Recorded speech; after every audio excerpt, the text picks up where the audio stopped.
오늘은 계시록 7교회 중에서 세 번째 교회가 되겠습니다. 버가모 교회입니다. 버가모 교회는 외적으로 오는 그런 환난과 핍박은 잘 이겨낸 교회입니다. 그런데 이 교회가 내적으로 오는 시험과 유혹에는 그만 이기지 못하고 변질되어진 그런 내적으로 변질된 교회입니다. 참 어떻게 보면은 현대 교회에 가장 쉽게 일어날 수 있는 현상이 아닌가 이렇게 생각됩니다. 밖으로는 잘하는데 결국 안으로는 병들고 또 안으로는 변질되고 하는 그런 신앙의 문제가 이 버가모 교회에 나타나고 있습니다. 버가모 교회의 사자에게 편지하라. 좌우에 날선 검을 가진 이가 가라사대. 좌우에 날선 검을 가진 이가 누굽니까? 1장 16절에 보면은요, 그 입에서 좌우에 날선 검이 나오고 이렇게 말합니다. 1장 이 부분은 예수님에 대한 기록이죠. 예수님의 입에서 좌우에 날선 검이 나오더라는 겁니다. 이 날선 검이 무엇이냐 하면요, 에베소에서는 성령의 검 곧 하나님의 말씀을 가지라 이렇게 말합니다. 곧 이 검은 하나님의 말씀을 가리켜서 하는 말씀이라고 생각합니다. 하나님의 말씀은 살았고 운동력이 있어 좌우에 날선 어떤 검보다 예리하여 혼과 영과 및 관절과 골수를 찔러 쪼개기까지 하며 또 마음의 생각과 뜻을 감찰하시나니 하나님의 말씀을 날카롭고 예리한 검이라고 말씀하고 있습니다. 하나님의 말씀은 혼과 영과 이 관절과 골수를 찔러 쪼갠다는 것입니다. 곧 이 말씀은 무엇을 의미합니까? 바로 하나님의 말씀은 우리의 영혼을 해부하는 말씀이라는 것입니다. 우리의 보이지 않는 양심을 해부하는 그런 능력 있는 말씀이에요. 그 말씀이 어디에서 나오느냐? 바로 예수님의 입에서 나온다는 것입니다. 그래서 예수님의 입에서 나오는 말씀은 우리 양심에 보이지 않는 부분까지도 드러내시고 그 보이지 않는 죄까지도 심판하시고 보이지 않는 죄까지도 판단해서 심판하시는 그런 말씀이 바로 예수님의 입에서 나오는 말씀이라는 것입니다.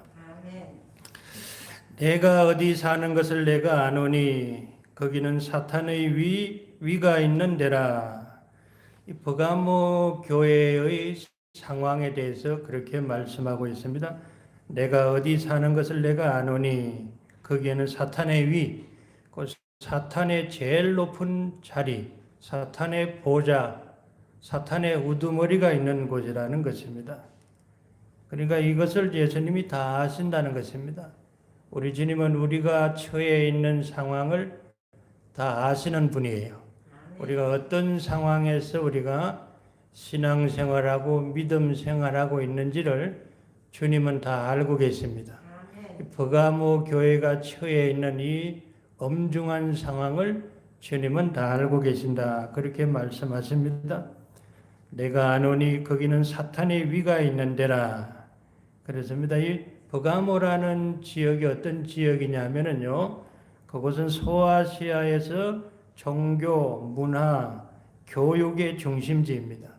그렇기 때문에 이 지역은 굉장히 이방 종교, 이방 우상 중심의 도시라 이렇게 보면 되겠습니다.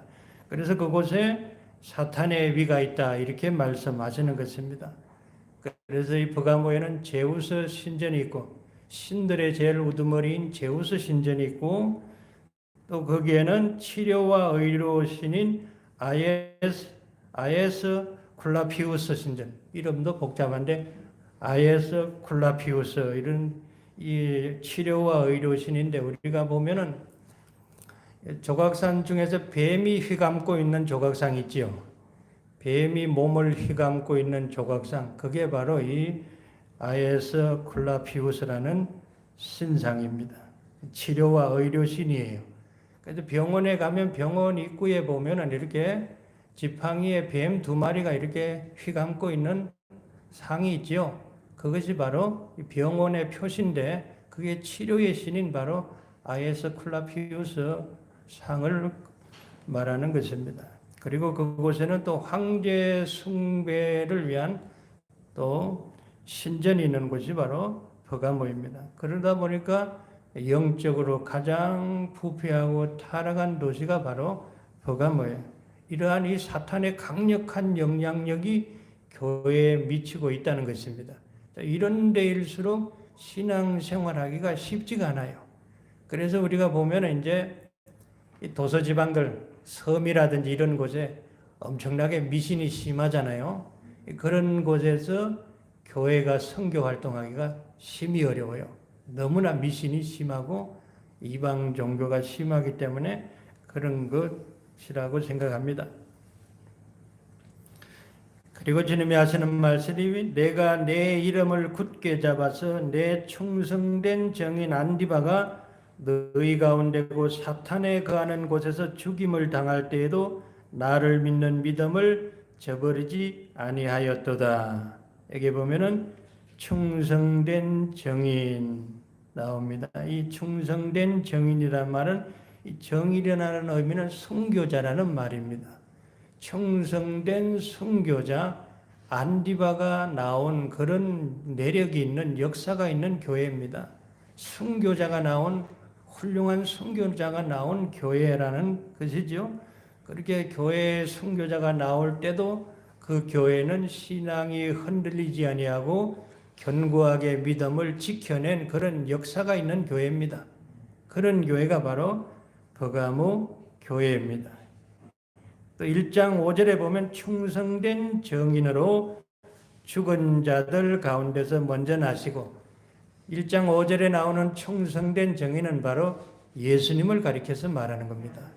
안디바가 예수님과 꼭 닮은 사람이었다는 거지요.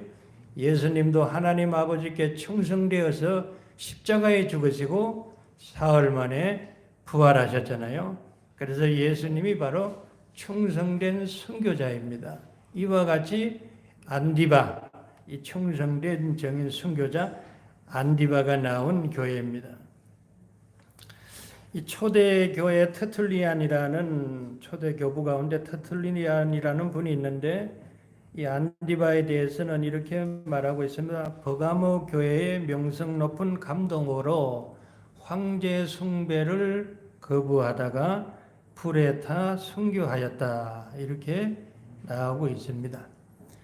핍박의 유형이라는 것이 대충 이렇게 비슷하게 나타나요. 핍박이가 2가지 유형으로 찾아오지요. 첫째는 이제 생명을 위협하는 핍박입니다. 예수 믿으면 죽이겠다. 사자굴에 던지겠다.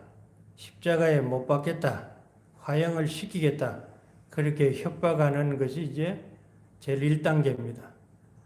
죽이겠다고 예수를 계속 믿으면 죽이겠다. 그런 박해가 옵니다.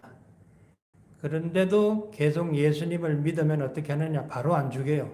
그 다음에는 회유를 해요. 어떻게 회유하느냐? 네가 예수를 부인하고 로마 황제를 주라고 고백하면은 좋은 높은 자리를 주고 부귀 영화를 누리게 해주겠다. 이렇게 유혹을 합니다. 그래서 거기에 넘어가는 사람들이 아주 많아요. 아이고야, 죽니 내가 한번 예수님 부인하고 세상에서 마음껏 부귀 영화 누려보자. 이 생각 가지고 변질되는 사람들이 있다는 거예요. 근데 그런 와중에서도 끝까지 믿음을 지키면 어떻게 될까요? 그 다음에 진짜 순교하는 거예요. 순교가 그렇게 쉽게 오는 게 아닙니다.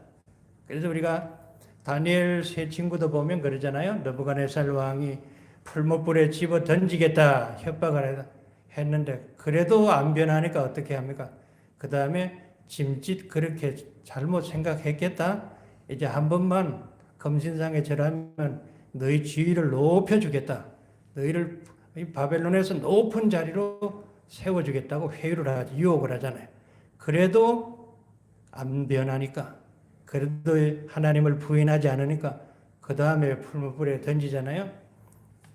그러한 핍박의 유형으로 다 찾아오는 것입니다.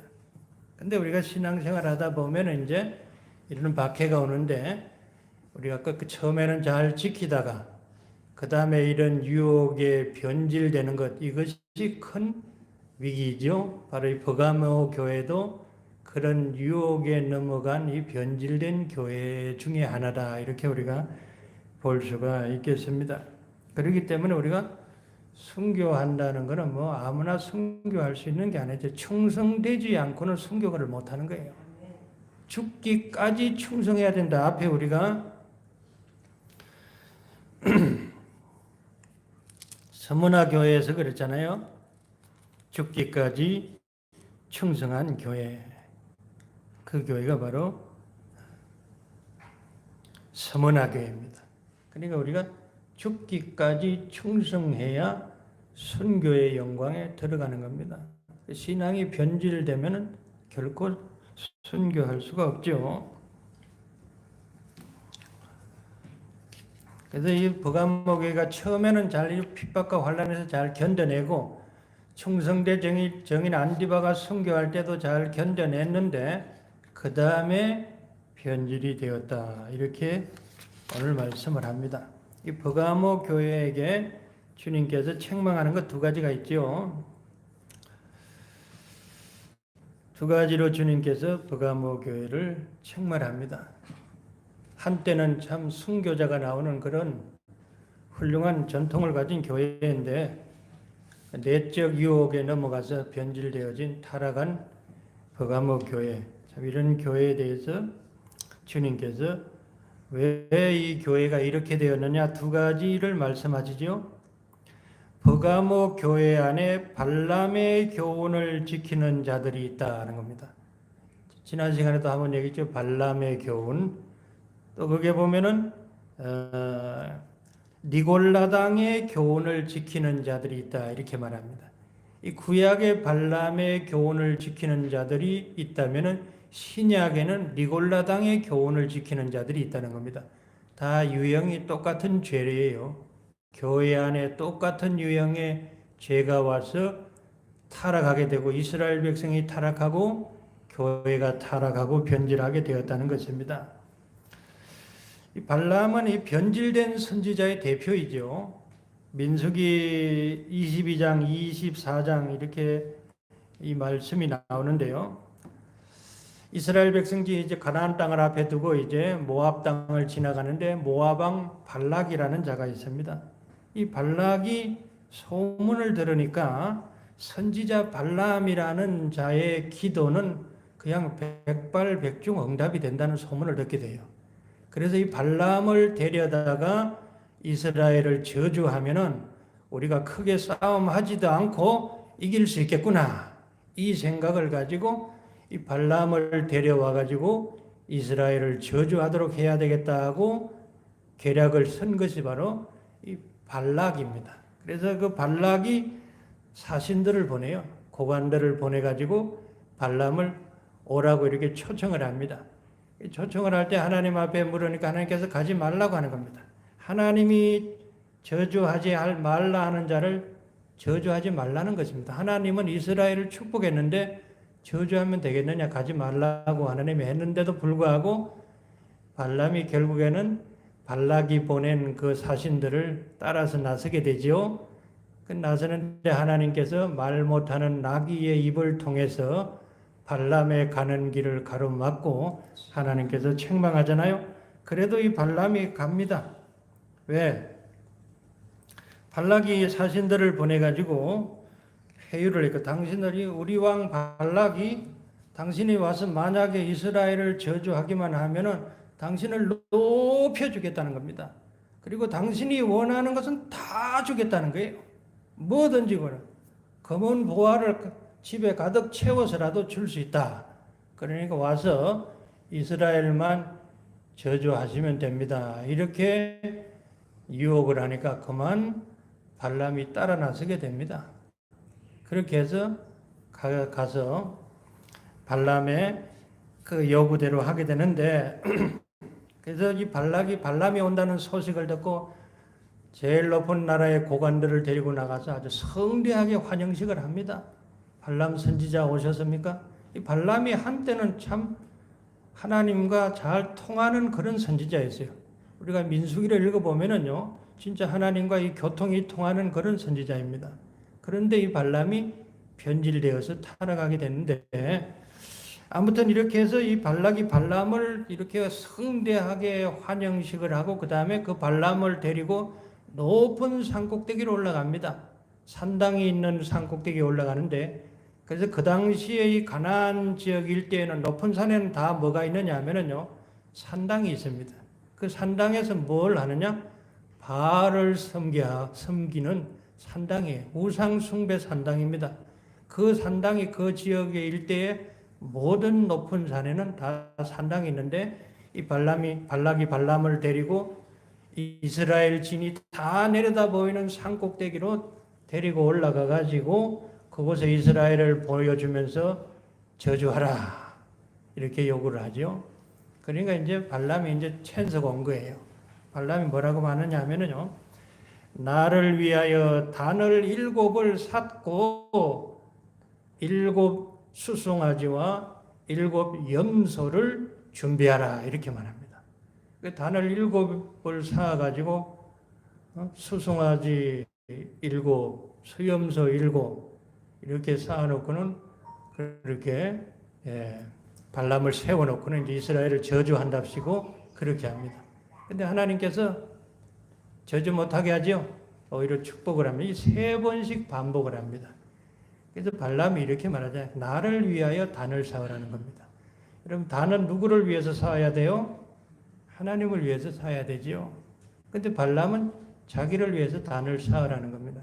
7개 단을 쌓아라. 하나님을 위해서 그렇게 쌓을 필요가 있을까요? 하나님을 위해서라면 하나만 쌓으면 되죠. 근데 왜 7씩 쌓게 합니까? 그것도 한 번도 아니고 3번씩이나 7개를 샀잖아요.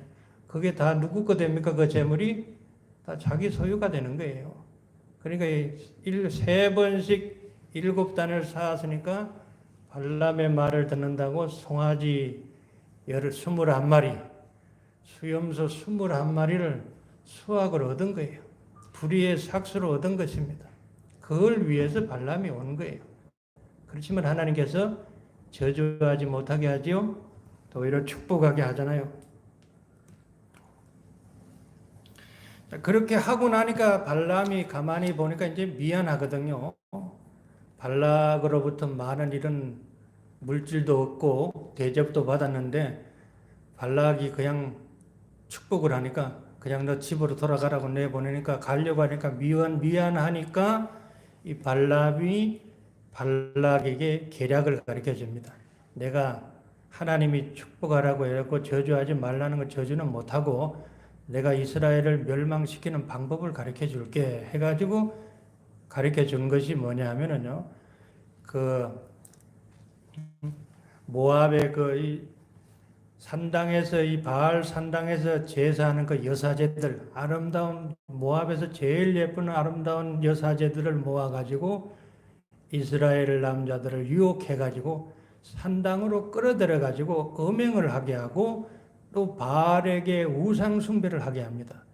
그렇게 하면은 이스라엘은 그렇게 싸울 필요도 없이 하나님이 멸망시킨다. 그렇게 가르쳐줘요.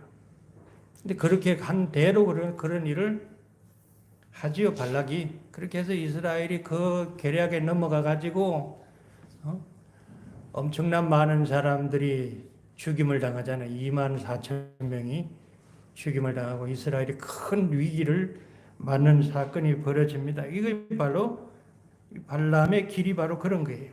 우상 숭배, 그 다음에 음행. 사도 베드로가 이렇게 말합니다. 저희가 바른 길을 떠나 미혹하여 부올의 아들 발람의 길을 쫓는도다. 그는 불의의 삭슬 사랑하다가 자기의 불법을 인하여 책망을 받되 말 못하는 나귀가 사람의 소리로 말하여 이 선지자의 미친 것을 금지하였느니라. 하나님이 막는데도 불구하고 이제는 이러한 이스라엘을 멸망케 할 그런 죄를 끌어들이도록 이렇게 이스라엘을 유혹한 겁니다. 근데 우리가 이걸 알아야 돼. 발람이 이렇게 죄를 끌어들였다고 하나님의 백성이 넘어가면 되겠어요? 우리가 발람 탓만 할 것도 아닌 것이, 혹시 발락이 그렇게 이방 여사제들을 끌어들여서 우상 숭배케 한다 하더라도 이스라엘은 누굽니까? 하나님의 백성이잖아요. 하나님의 백성이 우상 숭배하고 산당에 올라가서 우상 숭배하고 산당 여사제와 음행을 하고 이거 하면 되겠어요? 하면 안 되지요. 그게 바로 이스라엘의 변질된 모습입니다. 선지자가 변질되니까 이스라엘도 따라 변질된 거예요. 바로 이것이 이제 하나님의 심판을 받은 것입니다. 그 발람의 교훈, 니골라당의 교훈은 크게 두 가지입니다. 교회 안에 일어나고 있는 우상 숭배와 바로 음행입니다. 우상 숭배는 탐욕에서 오는 것이고 음행은 성적 타락에서 오는 거예요. 이것이 교회를 타락하게 하고 교회를 변질케 하는 두 가지 죄악입니다. 우상 숭배와 음행. 그리고 우상 숭배가 뭡니까? 우상 숭배. 우리가 뭐 다른 신에게 가서 절한다. 물론 그것도 우상 숭배죠. 우리 교회 안에 우상 숭배를 해야 되는 게 뭐냐면요. 혼합주의입니다. 혼합주의. 교회 안의 우상 숭배는 혼합주의입니다.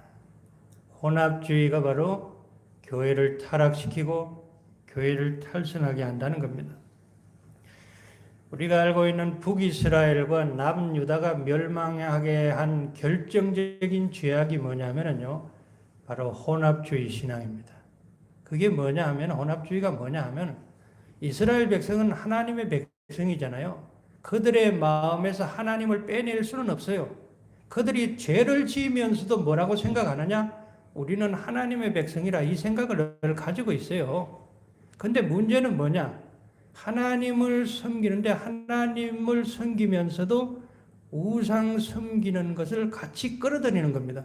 하나님과 우상을 같이 겸하여 섬기는 거예요. 그것이 바로 혼합주의고 하나님이 제일 싫어하는 겁니다. 교회 안에도 마찬가지. 교회 안에 지금 이런 현상들이 일어나고 있는 것을 하나님이 제일 싫어하시죠. 하나님의 백성이 하나님만 섬겨야 되는데 하나님도 섬기고 또 무슨 날 되면 산당에 올라가서 바알에게 제사도 드리고, 이러한 혼합된 신앙은 하나님이 아주 싫어하는 겁니다. 그래서 우리가 하나님만 섬겨야지 이것저것 그냥 내가 원하는 거 이것저것 골라서 섬기면은 큰일 나는 거예요. 교회 안에 이런 현상이 지금 일어나고 있잖아요. 이스라엘 왕들이 하나님만 섬겨야 된다는 걸 알고 있었어요. 산당이 문제가 있다는 걸 알고 있습니다. 그런데 이스라엘 왕들이 보면은요, 한 사람도 산당을 없애지를 못해요. 신기하지요? 산당을 없애면 우상에게 가지 않을 거 아니에요? 근데 산당을 못 없애요. 왜 못 없앨까요? 너무나 백성들의 마음에 이미 관습처럼 자리 잡고 있는 게 산당입니다. 그러니까 주 안식일에는 하나님 앞에 나오고 무슨 날이 있으면 산당으로 달려가는 게 이게 풍습이 된 거예요. 그러다 보니까 이게 건절이 안 되는 거예요. 옛날에 우리가 이제 신년을 지키려고 한번 한 적이 있죠. 1월 1일을 우리가 신정을 지키자 해가지고 온 나라가 구정을 없애고 신정을 지키자. 그게 안 됐어요. 왜냐하면 신정을 지키자고 해도 사람들이 신정을 아무도 안 지키고 다 구정만 지키거든요. 그러니까 없애려고 하다가 못 없앴어요. 그러니까 지금은 뭡니까? 신정도 지키고 구정도 지키고 이렇게 된 거예요. 똑같은 거예요. 하나님만 섬기고 이게 산당은 없애려는데 사람들의 그런 풍습이, 내려오는 풍습이 이게 이제 가나안의 풍습이거든요. 우상숭배 풍습. 그게 너무 익숙해져 있다 보니까 없애지를 못하는 거예요. 그래서 하나님도 섬기고 바알도 섬기고 이게 큰 올무가 되고 죄가 돼서 결국 망하게 됩니다.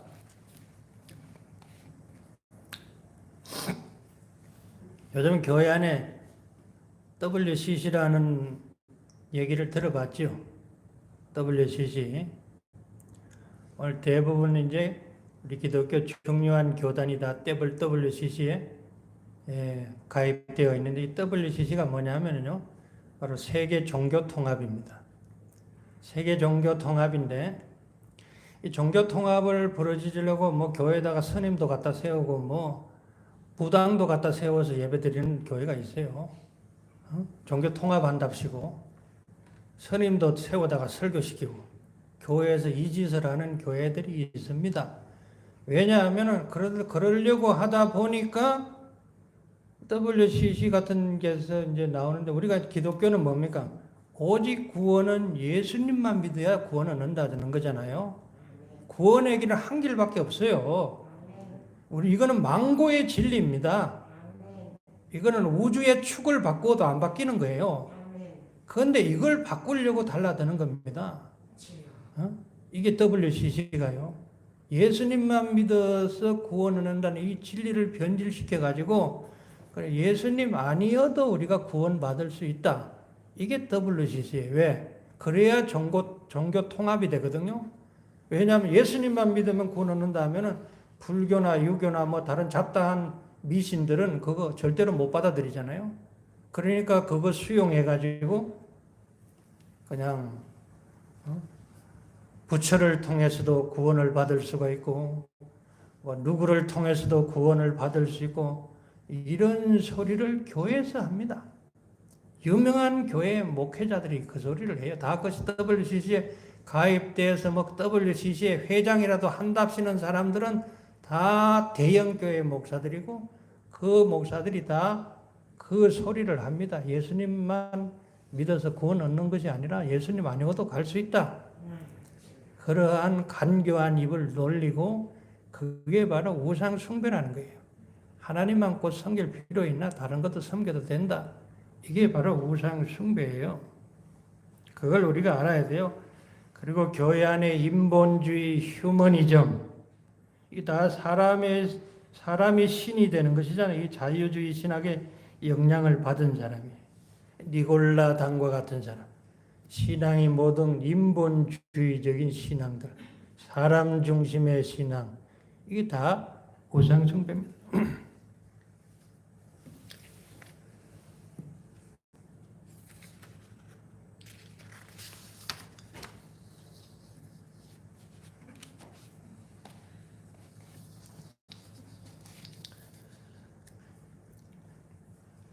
타락한 교회죠. 하나님 대신에 뭐 다른 거 섬겨도 구원 얻는다.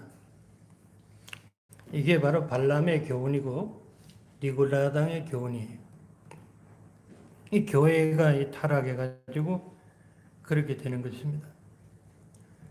저 윗지방 북한 사람들이 어때요? 북한이? 북한을 공산주의라 생각하세요? 북한은 공산주의가 아닙니다. 북한은 변질된 교회입니다. 그걸 알아야 돼요. 이건 제가 하는 소리가 아니라 태영호 의원이 하는 소리예요. 영국 대사로 있던 태영호 공사가 하는 소리가 바로 북한은 변질된 교회 시스템으로 된 나라다. 김일성이 바로 니골라 같은 사람이에요. 김일성이 기독교 집안 출신이잖아요. 김일성 아버지 김형직은 선교사가 세운 숭실학교 졸업했어요. 그리고 기독교 학교의 선생질을 한 사람입니다. 그리고 그 어머니는 강관석 권사라고 아주 유명한 사람이에요. 그 외할아버지, 외삼촌 다 북한의 유명한 교회 목사 장로였어요. 이런 집안의 아들이 바로 김일성입니다. 이게 어려서부터 교회 생활을 얼마나 열심히 했겠어요? 성경을 얼마나 잘 알겠어요? 근데 이런 사람이 변질될 뿐만 아니라 그 주변에 있는 기독교인이라는 사람들이 다 변질이 돼가지고 결국에는 저 체계를 만들어내 놓은 거예요. 그걸 알아야 돼요, 우리가.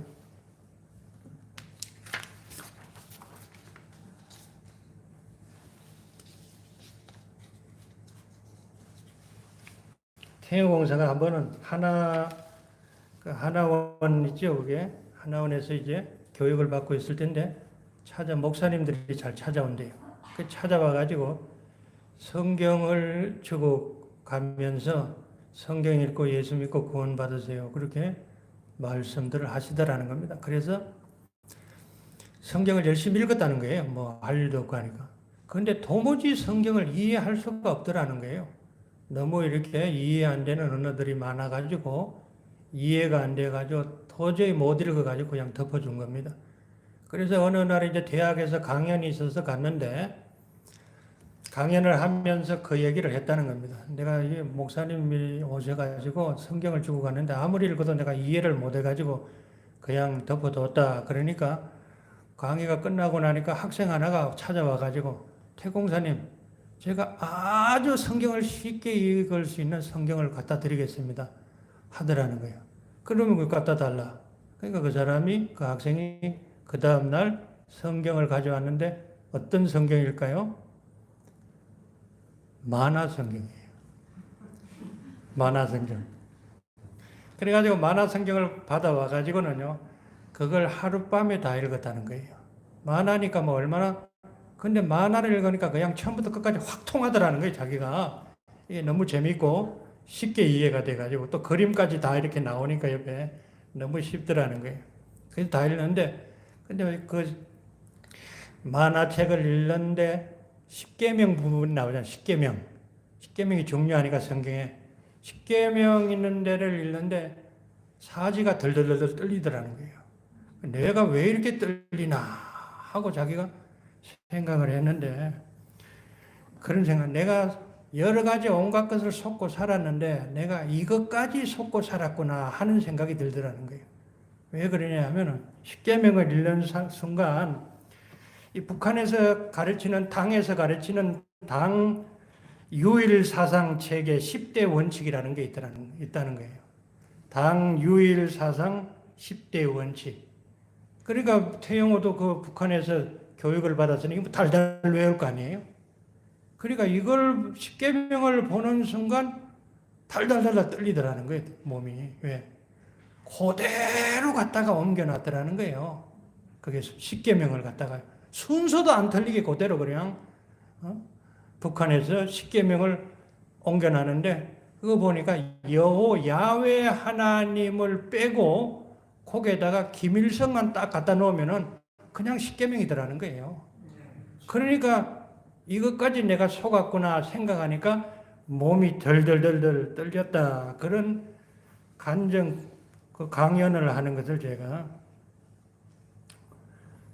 보았어요. 참 그러잖아요. 김일성이는 그렇다는 손 칩시다. 김일성이가 북한을 공사하는 유일사상, 주체사상으로 교회를 말살하고 십자가를 다 내릴 때에 그 가족들, 목사, 장로들, 그 다니던 그 큰 교회, 그런 교인들이 뭐 했느냐 이거예요, 다. 김일성 집안이 다 그 교회 중직들 아니에요? 똑같이 동조해가지고 십자가 내리는데 앞장서고, 기독교를 말살하는데 앞장서가지고 저렇게 하나님 없는 김일성 교회를 만들어 놓은 게 북한이에요. 그걸 알아야 돼요. 북한이 무슨 공산주의 사회주의 어림도 없는 소리예요. 북한은 유일 사상 체계입니다.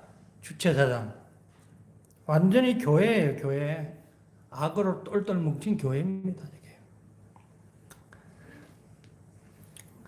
여러분, 귀신 사탄이 보면 사탄도 서열이 있어요. 보통 한 사람 예수 못 믿게 하는 거는요, 귀신들이 달라들어요. 저거 하나쯤은 뭐 귀신도 너끈하게 해낸다 하고 한 사람 못 믿게 하는 거는 귀신이 달라들어요.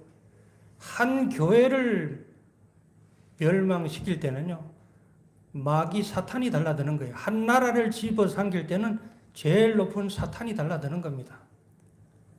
그래서 통째로 바꿔버리는 거예요. 모두가 예수 못 믿게 만드는 거예요. 그걸 우리가 알아야 돼. 지금 이 말세가 바로 그런 때입니다. 말세가 바로 사탄이 원하는 게 그거예요. 한두 명 예수 못 믿게 하는 게 아니라 나라 전체가, 세계 전체가 어느 순간에 예수를 못 믿도록 만들어 버리는 게 지금 사탄이 꿈꾸고 있는 겁니다. 그걸 우리가 보고 있어야 돼요.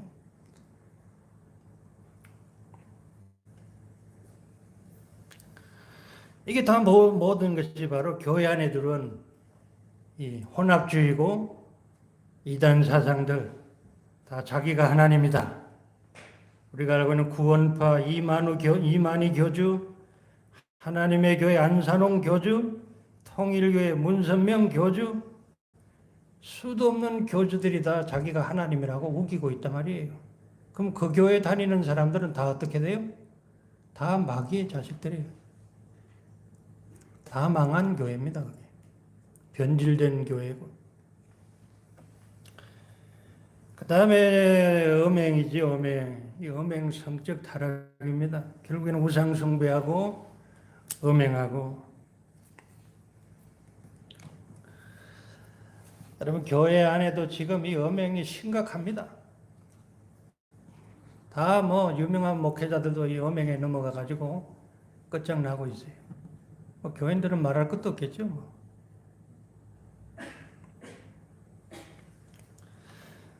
얼마 전에 이 안철수라는 분 아시죠? 철수님. 케어 축제가 뭐냐 하면은요, 동성애 축제입니다. 동성애 축제를 서울 광화문 광장에서 하지 말고 저 서울 외곽으로 밀어내야 된다. 이런 말을 해가지고 난리가 또 났었어요. 이 케어 축제는 서울 중심이 아니라 외곽으로 밀어내는 게 아니라 아예 싹 없애버려야 돼요. 여러분, 그게 어떤 이 퀘어라는 이 동성애라는 걸 알아야 돼. 동성애는 그냥 어떤 성적 취향이 아닙니다. 지금 정교조들이 애들한테 그렇게 가르쳐요. 성적 취향이다. 사람마다 체질이 다르다. 있다고 소리를 한단 말이에요. 여러분, 모든 통계 심리학 통계에서라는 게 이 통계에서 동성애가 왜 생기느냐면요. 사람이 성에 도취돼가지고 성 중독자들이 결국 마지막 이르는 것이 동성애입니다. 그냥 동성애자가 되는 게 아니에요. 반인간적인 성애자들이 다 동성애로 갑니다. 끝에 가서는요. 그래서 다 거기에서 에이즈가 생겨나는 거고요.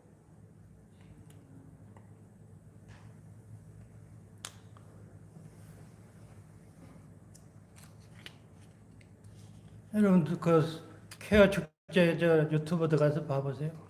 눈 뜨고 못 보는 현상들이 거기에 일어나고 있어요. 도저히 아이들이 봐서는 안 될 그런 인권유린에 가까운 그런 성적 행위들을 하고 있습니다. 거기에서.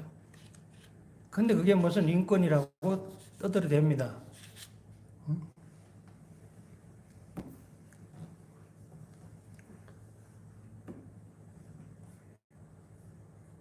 근데요,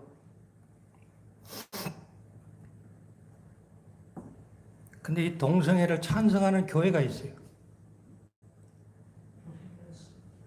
찬성하는 정도가 아니에요. 아주 적극적으로 믿는 교회가 있고, 심지어 동성애자를 목사로 안수하는 교회가 있습니다.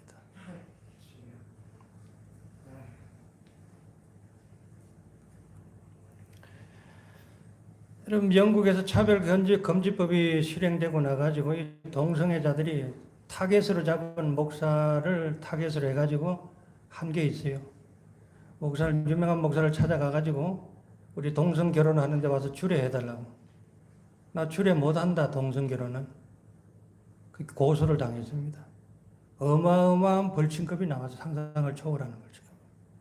그래가지고 결국에는 목회를 중단하고 말았어요.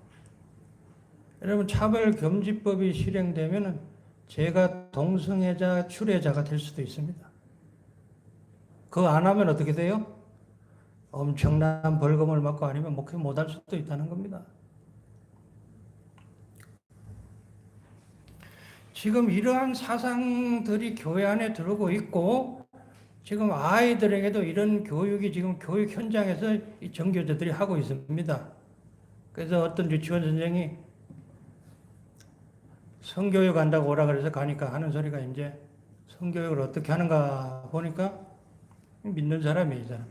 그래서 이 강의를 듣고는 그냥 유치원 교사도 못 해먹겠다고 치워야 되겠다고 그런다는 거예요. 그 소꿉장난 얘기를 하면서 소꿉장난 하면 뭡니까? 나는 아빠 한다, 나는 엄마 한다. 애들이 서로 손들고 아빠 하겠다, 엄마 하겠다 그러잖아.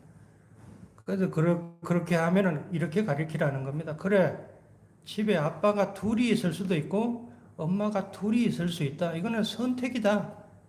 이게 바로 내 인생에 대한 권리다. 이렇게 가르친다는 거예요. 집에 아빠가 둘이도 있을 수 있고 엄마가 둘이도 있을 수 있다는 겁니다. 물론 이거는 이혼한 아빠, 이혼한 엄마에게 새 엄마, 새 아빠가 오면 둘이가 될 수가 있죠. 근데 이게 그런 소리가 아니에요. 이게 바로 동성가정을 말하는 겁니다. 동성연애는 남자가 연애를 하잖아요. 가정을 결혼식을 올립니다. 지금요. 이게 합법이 됐어요. 남자가 결혼을 해가지고 가정을 이루는 게 합법이 됐다고 지금요. 그러고 나서 입양을 해요. 입양을 받은 아이가 집에 와보니까 여자는 없고 남자만 둘이 있어요. 아빠만 둘이 있어요. 아빠만 둘이. 근데 어떤 집에 또 입양되어서 가니까 아빠는 없고 엄마만 둘이 있네. 엄마만 둘이 있어요. 이게 정상입니까 이게? 근데 뭐냐 정규에서 이게 정상이라고 가르치는 거예요. 아이들한테 그렇게 가르치라는 거예요. 말이나 되는 소리입니까? 여러분 우리 자녀들이 지금 후세대들이 이런 교육을 받는 환경에 있다는 걸 알아요. 그래서 유치원 교사가 더러워서 못 해먹겠다고 해요.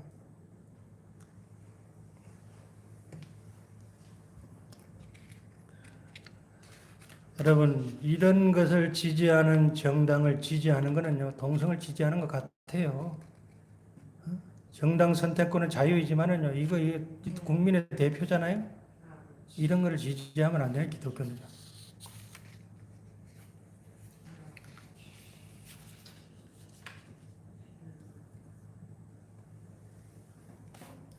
지금 북한이 난리잖아요. 북한도요. 지금. 북한이 좋다고 가르치는 학교 교육이 또 있어요. 오죽하면 어떤 목사님은 그래요. 그래 공산화가 돼봐야 맛을 알지. 말이 필요 없다. 하나님이 그때가 되면 그렇게 하실 것이다. 이렇게 말하는 목사님도 있어요. 그러잖아요 지금. 우리가 무슨 죄가 있습니까? 왜 우리가 이 지경이 되었습니까? 다 부모 세대의 죄입니다. 그게요. 태영호 공사 얘기 중에서 아주 인상적으로 제가 들은 게 하나 있어요. 그게 뭐냐 하면은요. 김일성이가 1989년도에 북한의 교회를 3개를 세웠어요.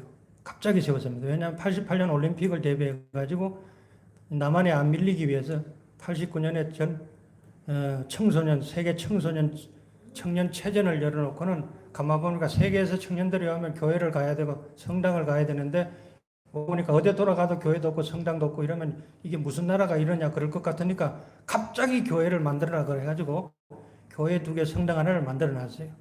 그래가지고 교회만 있다고 됩니까? 예배를 드려야죠. 그러니까 가짜 목사 만들고 가짜 교인 만든 거예요. 그래서 예배를 드렸어요.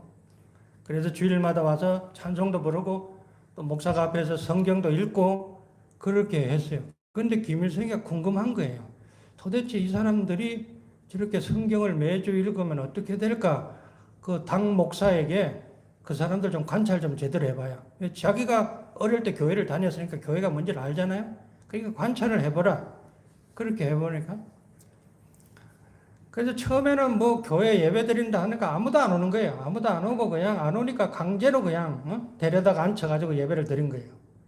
강제 교인을 만들어가지고 예배를 드렸는데 꾸준히 하다가 보니 그래 10시에 예배를 드리는데 그래서 10시 예배 맞추기 위해서 그냥 강제로 끌어올리고 쫓아다니고 이랬는데 어느 순간에는 그렇게 안 해도 10시도 되기 전에 사람들이 착착 오더라는 거예요.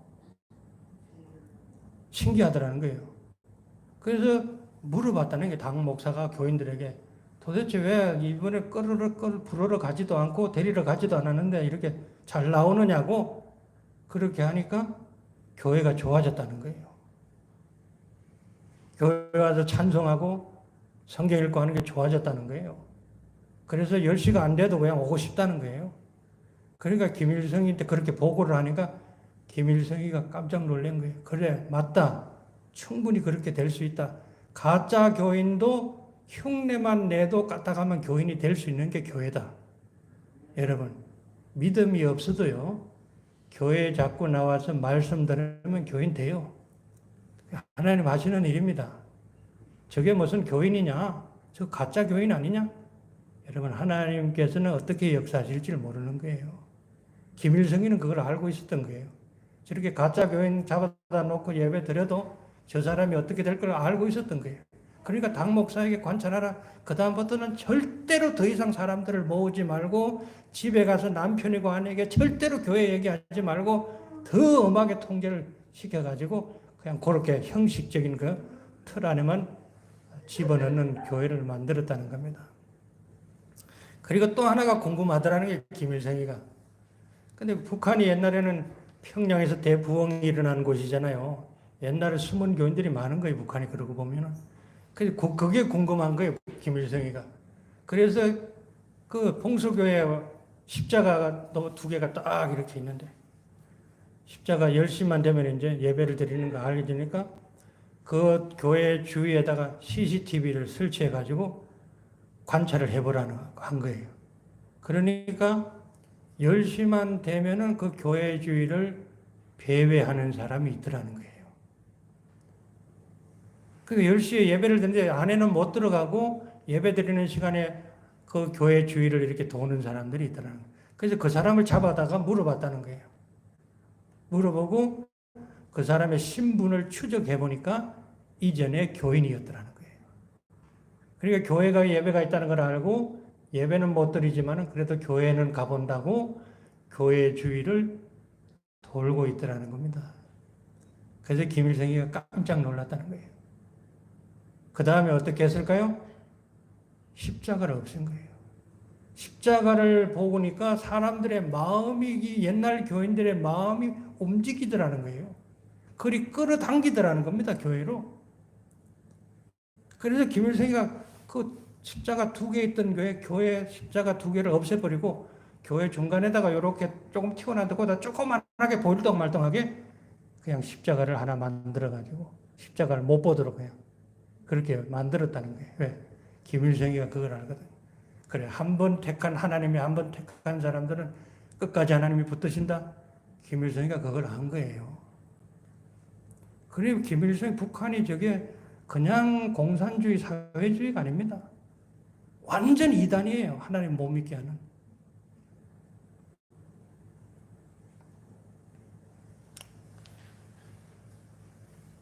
근데 이러한 교회의 모습이 어디에서 나타나느냐? 버가모 교회에서 나타나고 있는 겁니다. 근데 예수님이 어떻게 하라고요? 회개하라는 겁니다. 예수님, 너희는 교회 아니야, 이단이야 이렇게 말하지 않고 회개하라는 겁니다. 이 말씀이 얼마나 은혜로운 말씀입니까? 하나님이 회개하라, 예수님이 회개하라는 말은 무슨 말이에요?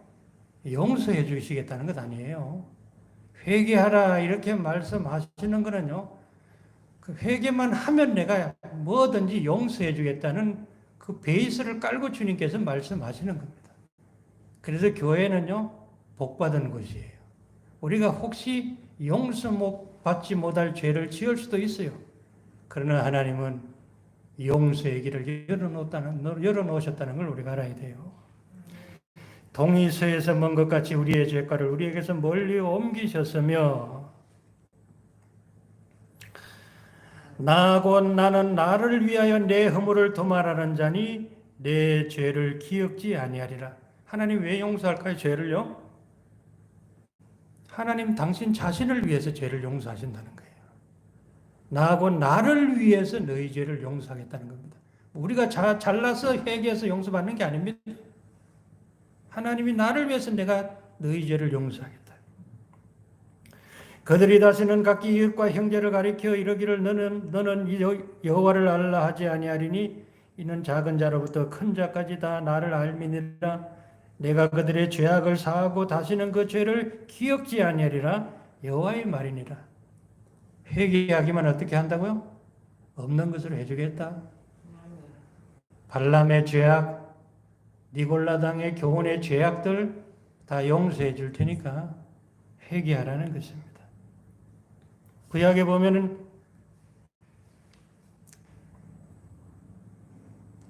이 죄를 속할 때 2마리 가지고 합니다. 염소 2마리 가지고 우리가 죄를 속해요.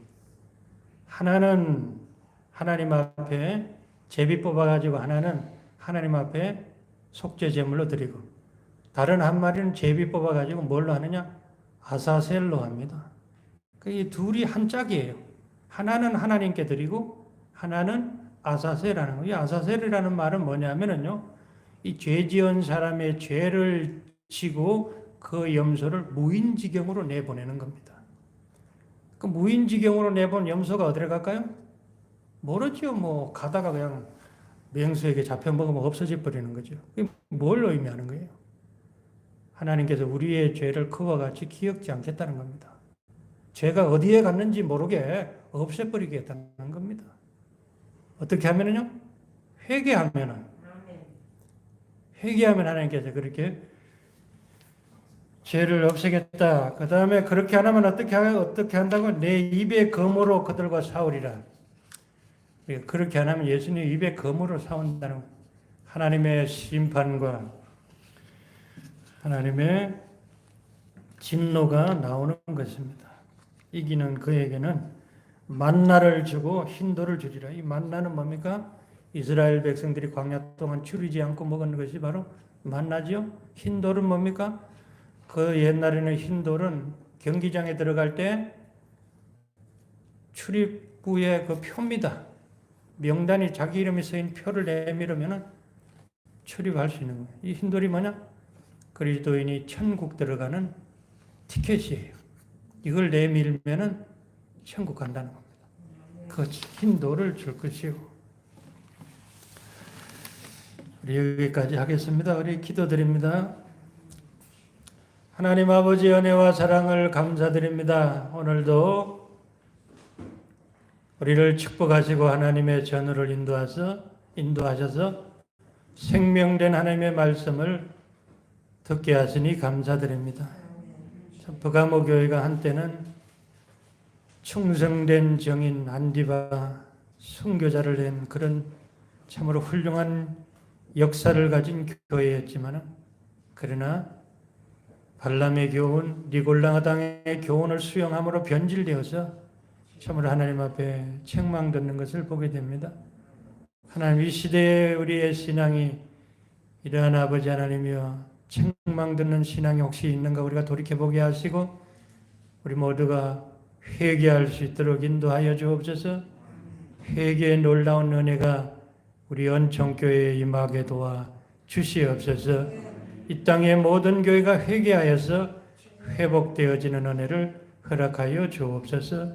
감사와 영광을 주님 앞에 돌리오며 예수님의 이름으로 기도드리옵나이다. 아멘.